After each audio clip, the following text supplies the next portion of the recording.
కేవలం రాజకీయాలకే పరిమితం అయినట్టు ఉండేది సార్ మేము టీవీలో చూస్తున్నప్పుడు. ఈరోజు ఈ సభలో సుమారు 80 మంది వరకు కొత్త ఎమ్మెల్యేలు ఉన్నాం సార్ నాతో పాటు. మాకందరికి ఇది నిజంగా చెప్పాలంటే ఒక అసెంబ్లీలాగా లేదు సార్, అది ఒక బిజినెస్ స్కూల్లా ఉంది సార్. మీరు చెప్తుంటే పాటలు నిజంగా మేము ఐఎం కలకటాలో క్లాసులు తీసుకుంటున్నప్పుడు గెస్ట్ ఫ్యాకల్టీస్ వచ్చి చెప్తుంటే వాటికే మురిసిపోయేవాళ్ళం. ఈరోజు మా అదృష్టం సార్, మీలాంటి సీఎం గారి దగ్గర మేము ఎమ్మెల్యేలుగా పనిచేయడం రియల్గా మా అదృష్టం సార్. Thank you sir. అంటే ప్రజలకు కావాల్సింది ఒక రాజకీయాలు సంక్షేమ కార్యక్రమాలే కాదు, రాంగ్ రన్లో వాళ్ళకి కావాల్సిన డెవలప్మెంట్, స్టేట్కి కావాల్సిన డెవలప్మెంట్ ఏంటి, ఎట్లా చేయాలి, అది మా ఎమ్మెల్యేలతోనే చేపించే విధంగా మీరు చేస్తున్న ఈ విజన్కి నిజంగా hats off sir. Thank you sir. Thank you very much. అధ్యక్ష, నేను ఒకటే విజ్ఞప్తి చేస్తున్నా, ఏదో నేను మొక్కుబడికి చెప్పడం కాదు. ఒక విధంగా ఆలోచిస్తే ఇక్కడ ఉండే ఎమ్మెల్యేలు అదృష్టవంతులు. నేను 78లో ఎమ్మెల్యేగా అయినప్పుడు చెప్తున్నా మీ అందరికీ, ఫస్ట్ టైం నేను ఎమ్మెల్యేగా అయితే అప్పుడు మా ప్రివిలేజెస్ ఏంటంటే 3 ల్యాండ్ లైన్ ఫోను ఎవరికైనా రికమెండ్ చేసుకోవచ్చు, ఫోన్ పెట్టుకోవడానికి. ల్యాండ్ లైన్ అది పనిచేయదు, అలాంటి ఫోన్ రికమెండ్ చేయొచ్చు. రెండోది 3 గ్యాస్ సిలిండర్లు రికమెండ్ చేయొచ్చు. మూడోది రైల్వే పాసులు. నాలుగోది జీపు. ఎక్కడి నుంచి తమిళనాడులో ఇది ఒక సెంటర్ ఉంది, ఆవిడ నుంచి ఒక జీప్ ఇస్తారు. ఆ జీపు నడవదు, దాన్ని లాక్కొచ్చి రిపేర్ చేసుకుంటే అప్పుడు రోడ్లన్నీ కూడా ఎక్కడ కూడా కార్లు పోయే రోడ్లు కాదు, ఆ రోడ్లకి ఈ జీపులు పనికొస్తాయి. అందుకని ఆ జీప్ ఇచ్చేవాళ్ళు అధ్యక్ష. ఈరోజు అధ్యక్ష ఆర్టీసీ బస్సులో సీటే. ఇప్పుడు అధ్యక్ష ఆ స్టేజ్ నుంచి ఈరోజు ప్రపంచంలోనే నెంబర్ 1 దేశం అయ్యే పరిస్థితులు మనం ఆలోచిస్తున్నాం. 4వ అతిపెద్ద ఆర్థిక వ్యవస్థ, 1 yearలో 3వ ఆర్థిక పెద్ద వ్యవస్థ. ఈరోజు ఒకప్పుడు అమెరికా అంటే మనందరం భయపడేవాళ్ళం. ఇప్పుడు అమెరికా అన్నా ఏ దేశమైనా మేము కూడా సమానమైన చెప్పే పరిస్థితికి వచ్చామంటే అది భారతదేశం సాధించిన ప్రగతి. ఇవన్నిట్లో నేను వాచ్ చేస్తూనే ఉన్నా. ఏ అవకాశాన్ని వచ్చినా నేను వదిలిపెట్టాను. అది నాకు ఫస్ట్ నుంచి అధ్యక్ష. ఆ అవకాశాలు ఉపయోగించుకున్నాం కాబట్టి ప్రజలకు కూడా బెనిఫిట్ అయిన ఐటీ వచ్చింది, నేను స్టార్ట్ చేశాను. రిఫార్మ్ వచ్చింది, ఎవరు మాట్లాడకపోతే నేను మాట్లాడాను. ఫస్ట్ టైం దావోస్కు చాలామందికి రిజర్వేషన్ ఉంటే నేను ఓపెన్గా వెళ్ళాను. ఇండస్ట్రీ అనే వాళ్ళతో మాట్లాడకపోతే నేను ఇండస్ట్రీని ప్రమోట్ చేయడం కోసం సిఐఐ పార్ట్నర్షిప్లు పెట్టాను. దానివల్ల దేశం మనకు లాభం అంటే సంపద సృష్టిస్తేనే పేదరికాన్ని నిర్మూలన చేయగలుగుతాం. మీ జీవితాల్లో మీరు ఒకటే గుర్తుపెట్టుకోండి, కొత్తగా వచ్చిన ఎమ్మెల్యేలు అందరూ ఉన్నారు, చాలా మెజారిటీ ఉన్నారు. మీరు ఇవన్నీ కానీ మనం ఒక మంచి పబ్లిక్ పాలసీ తీసుకొస్తే ఆ పబ్లిక్ పాలసీ ఎన్నో కోట్ల మంది జీవితాలు మారుతాయి, వాళ్ళ భవిష్యత్తు మారుతుంది. ఆ విషయం మనం గుర్తుపెట్టుకోవాల్సిన అవసరం ఉంది ఈసారి. అందుకే నేను ఈ అసెంబ్లీలో కూడా మనం ఒకసారి చూస్తే అనేక విషయాలు ఇంకా మీరు నేర్చుకోవాల్సి ఉంది, నేను నేర్చుకోవాల్సి ఉంది. నేను ఒకే మాట చెప్తున్నా, ప్రతిరోజు నేను నిత్య విద్యార్థిని. కొత్త విషయాలు నేర్చుకొని ఆ కొత్త విషయాలు ప్రజలకు పనికొస్తాయంటే మళ్ళీ దాన్ని అమలు చేసుకుంటూ ముందుకు పోవడం, అదే చేస్తున్నాం, భవిష్యత్తులో కూడా చేస్తాం. నేను ముందే చెప్పాను మీ అందరికీ, నేను లాజిస్టిక్స్ అనే విషయం ఇంతవరకు ఎప్పుడూ మాట్లాడలేదు.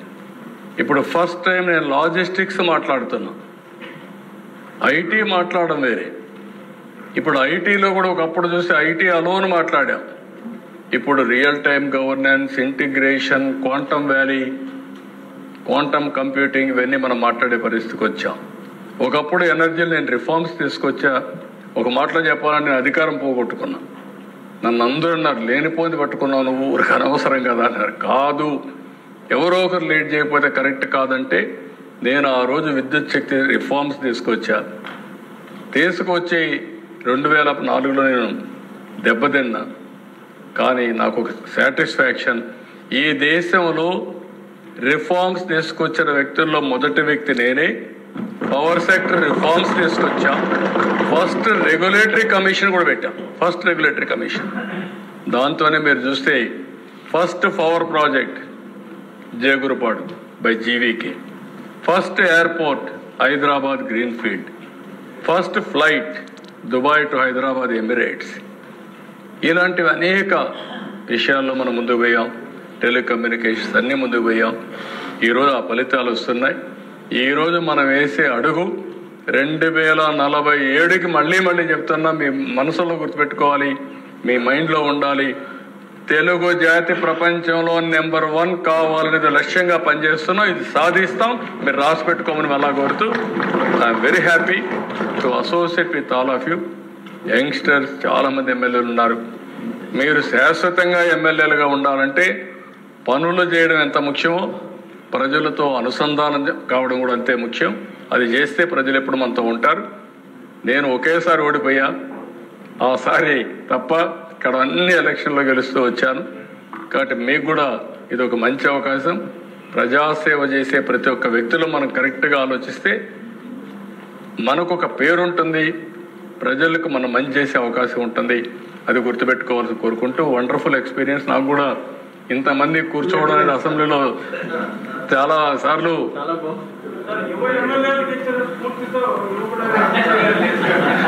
బొచ్చయ్య గారు ఫస్ట్ నుంచి చాలా సార్ మిమ్మల్ని చూసిన తర్వాత నేను అప్పుడే ఎందుకు పుట్టాను, ఇంకో 40 ఏళ్ళ తర్వాత పుట్టి ఉండాల్సింది అనిపిస్తుంది సార్.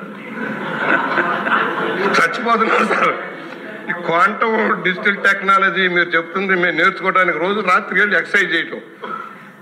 మా మనవాళ్ళకి వాళ్ళకి ఫోన్ చేసి ఈ విషయాలన్నీ తెలుసుకునే పరిస్థితిలోకి వచ్చాం. అసలు రాష్ట్రం ప్రగతి ఎలా ముందుకెళ్లాలో దూరదృష్టితో ముందుకెళ్తా ఉన్నారు. ఆ రోజున మొదటిసారి నన్నే మాట్లాడమన్నారు విజయవాడలో మహానాడులో రిఫార్మ్స్ సందర్భంగా. మీరు ఎవరు భయపడకపోతే నన్ను మాట్లాడమని నేను మాట్లాడా. ఆ రోజున ఒక మాట చెప్పాను సార్.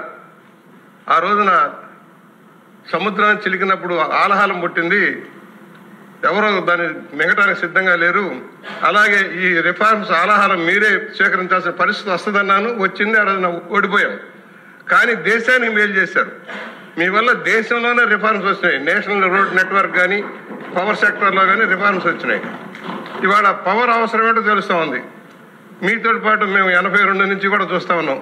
మళ్ళీ గుర్తుకొస్తూ ఉన్నాయి. ఆ పాత బుల్లెట్లు ఇచ్చేవాళ్ళు, సెకండ్ హ్యాండ్ బుల్లెట్లు ఇచ్చేవాళ్ళు. అలాగే ఫోన్లు, పనిచేయని ఫోన్లు వచ్చాయి. సరే ఇవాళ ఫోన్స్లో కూడా రిఫార్మ్స్ కానీ మీరే కారకులు. మొత్తం రిఫార్మ్స్ తెచ్చి డీసెంట్రలైజేషన్ చేయించిన తర్వాత, రెగ్యులేషన్ చేయించిన తర్వాత మార్పు వచ్చేసింది ప్రపంచవ్యాప్తంగా. అందిపుచ్చుకున్నాం.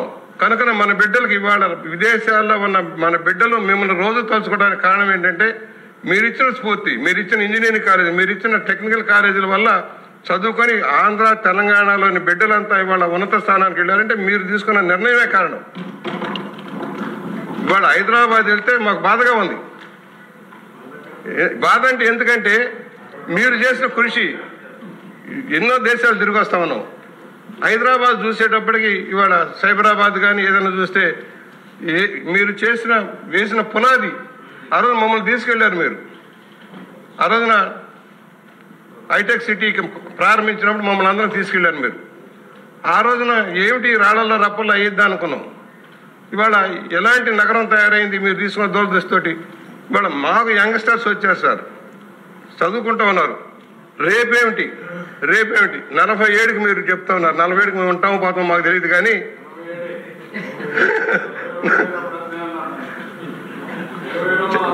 పెను మార్పులు వస్తాయి సార్ మీరు అన్నట్టుగా ప్రపంచం. ఎందుకంటే ఏదైతే మానవ వనరుల ఎసెట్ అని మీరు చెబుతున్నారో అదే మనకి ఎసెట్. హ్యూజ్ మార్కెట్, అమెరికాని మించిపోయే మార్కెట్ ఇండియాలో ఉంది. దానికి తగిన విధంగా యంత్రాలు తయారు చేసుకునే పద్ధతిలో మనం వెళ్తున్నాం. సాధ్యమా, అవుతుందా లేదనే సందేహాలు చాలా మందికి ఉంటాయి సార్. మీరు ఈ సంవత్సరంలో సాధించిన ప్రగతి సాధ్యమని నిరూపిస్తూ ఉంది. ఇన్ని లక్షల కోట్ల పెట్టుబడి తేగలిగారంటే ఒక రాక్షస ప్రభుత్వం నుంచి నమ్మకం కోల్పోయిన రాష్ట్రాన్ని మళ్ళీ నమ్మకం కలిగించి పరిశ్రమలు రావడానికి, ఉపాధి లభించడానికి కారకులయ్యారంటే మీ కృషి, మీ మీద ఉన్న నమ్మకం, కాన్ఫిడెన్స్ మా అందరిలో కూడా రావాల్సిన అవసరం ఉంది. కృషి చేస్తాం. మేము కూడా ఎంతవరకు వీలేదు అంతవరకు కృషి చేస్తాం. ఒకటి, రాష్ట్రం అంతా కూడా మీరు చాలామందికి తెలియాల్సింది ఏంటంటే, మీరు విజన్లో వివిధ ప్రాంతాల్లో డెవలప్మెంట్ ఎలా ఉండాలని నిర్ణయించారు, ఆ విధంగా ముందుకెళ్తా ఉన్నారు. వెనుకబడ్డ ప్రాంతాలకి బ్రహ్మాండమైన వెలుగు నింపుతా ఉన్నారు. మనం మేము అనంతపూర్లో చూసినా, తిరుపతిలో, చిత్తూరులో చూసినా ఆ డెవలప్మెంట్ మనకు వెనకబడ్డ ప్రాంతాల్లో డెవలప్మెంట్ మాకు కనపడతా ఉంది. వ్యవసాయంలో మార్పు కనపడతా ఉంది. ఇవాళ అందుకనే మీరు తీసుకున్న స్ఫూర్తి మేము ముందుకెళ్తున్నాం. మా అందరికి ఒకటే, తెలుగు జాతి ముందుకెళ్ళాలంటే ధైర్యంగా ముందుకు సాగాల్సిన అవసరం ఉంది. మళ్ళా రాక్షసులు వస్తారు అనే నమ్మకం ఎవరిలో ఉండటానికి వీలు లేదు. ఎందుకంటే ఒక రాంగ్ ఇంటర్ప్రిటేషన్ ఇవ్వడానికి ప్రయత్నం చేస్తూ ఉన్నారు వాళ్ళు, గోబెల్స్ ప్రచారం ద్వారా, తప్పుడు ప్రచారం ద్వారా. ఇక వచ్చే అవకాశమే లేదు. 20 ఏళ్ళు 40 ఏళ్ళు సెంట్రల్ జైలు తప్పితే దిక్కు లేదనే పరిస్థితి మనం కల్పించాల్సిన పరిస్థితి ఉంది. కాన్ఫిడెన్స్, పెట్టుబడిదారులకి కాన్ఫిడెన్స్, ప్రజలకి కాన్ఫిడెన్స్. ఇది 30 సంవత్సరాలు కాదు, 40 సంవత్సరాలైన రాష్ట్రాన్ని ప్రగతిమందాలని చంద్రబాబు గారి సాధ్యమనే ఒక కాన్ఫిడెన్స్ తోటి ముందుకు సాగాలని సవినయంగా మనవి చేస్తూ, మీరు చేసిన కృషికి మీకు సహకరించిన పవన్ కళ్యాణ్ గారికి, మీకంటే ఎక్కువగా కష్టపడుతున్న లోకేష్ బాబు గారికి కూడా ధన్యవాదాలు, అభినందనలు తెలియజేస్తున్నాను సార్.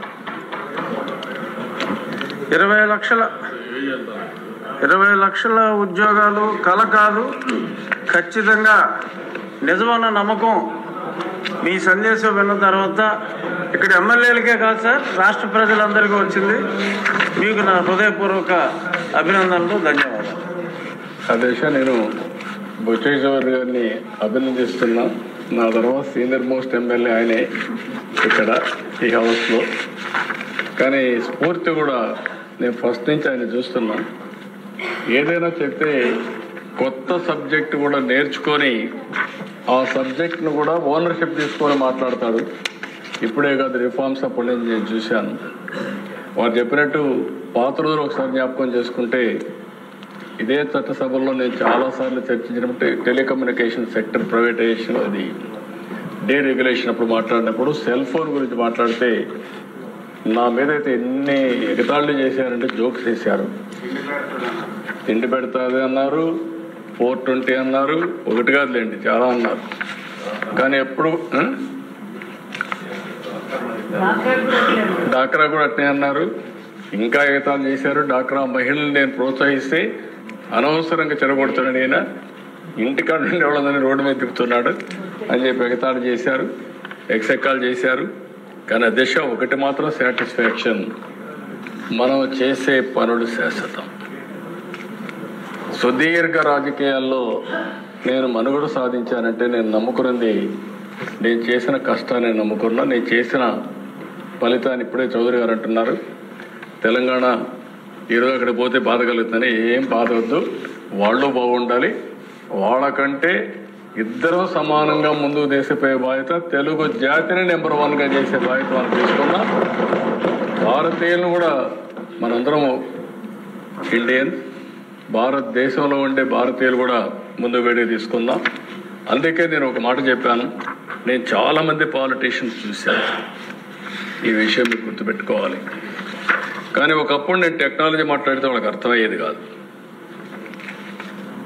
నేను వాళ్ళ వెనకానబడి ఎన్ని ప్రయత్నాలు చేసినా కొంతమంది ఇంక విధి కాదని పరిస్థితిలో వాజ్పేయి లాంటి వాళ్ళు చేశారు తప్ప మిగిలిన చేయలేకపోయారు, అర్థం చేసుకోలేకపోయారు.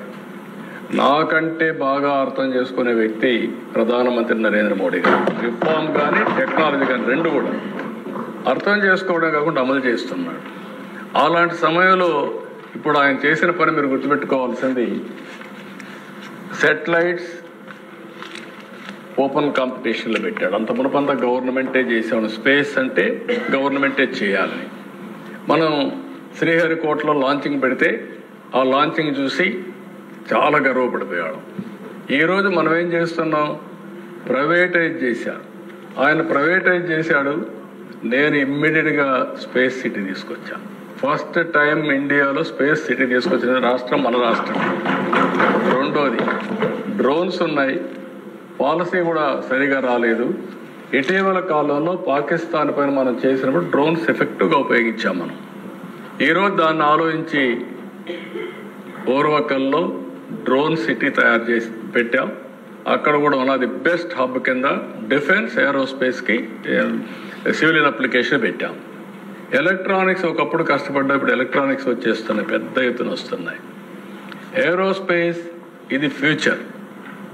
ఏరోస్పేస్ కోసం కూడా మనం ఒక సిటీని తయారు చేసుకొని ముందుకు పోతున్నాం. ఇప్పుడు ఇవన్నీ తయారు చేయాలంటే హ్యూమన్ రిసోర్స్ కావాలంటే చేస్తున్నాం. క్వాంటమ్ మెషిన్ పెట్టారు 23. అందరూ ఇనిషియేటివ్ తీసుకున్నారు, కానీ ఎవరు ముందుకు రాలా. నేను తీసుకున్నప్పుడు కొంతమంది అడిగారు ఇది సాధ్యం అంటే కాదు అని చెప్పి పిలిపించి మాట్లాడాను. ఐబిఎంతో మాట్లాడా, టీసీఎస్తో మాట్లాడా, వాళ్ళే ఒప్పుకున్నారు. మేము అయ్యుంటే 3 ఏళ్ళు పట్టేది సార్, మీరు మమ్మల్ని కోర్సులు పెట్టి చేస్తారా, ఏం చేస్తారో నాకు తెలియదు, కాంప్రమైజ్ కమ్మన్నారు, ఎంఓఎల్ రాయమన్నారు. మేము 1 monthలో రాసుకొని వచ్చాం. కాబట్టి ఇప్పుడు ఒక నమ్మకం వచ్చింది, 5-6 నెలల్లో మేము తీసుకొస్తామని. మెషిన్ ఇది రెడీ ఇన్ అమెరికా. మెషిన్ తేవడానికి అగ్రిమెంట్ కావాలా, అది రావడానికి ఐబిఎం ఇది రెడీ. అప్పుడు అందరిని కూర్చోబెట్టి కన్సార్టియం తయారు చేస్తే ఇమీడియట్గా పని అయింది. క్వాంటమ్ మెషిన్ క్రియేట్ చేశారు government of India. Quantum first computer అమరావతికి వస్తుంది. దీనివల్ల అమరావతి క్వాంటమ్ వ్యాలీగా తయారయ్యే పరిస్థితి. అమెరికాలో సిలికాన్ వ్యాలీ ఉంది, ఇది ఒక చరిత్ర గుర్తుపెట్టుకోండి.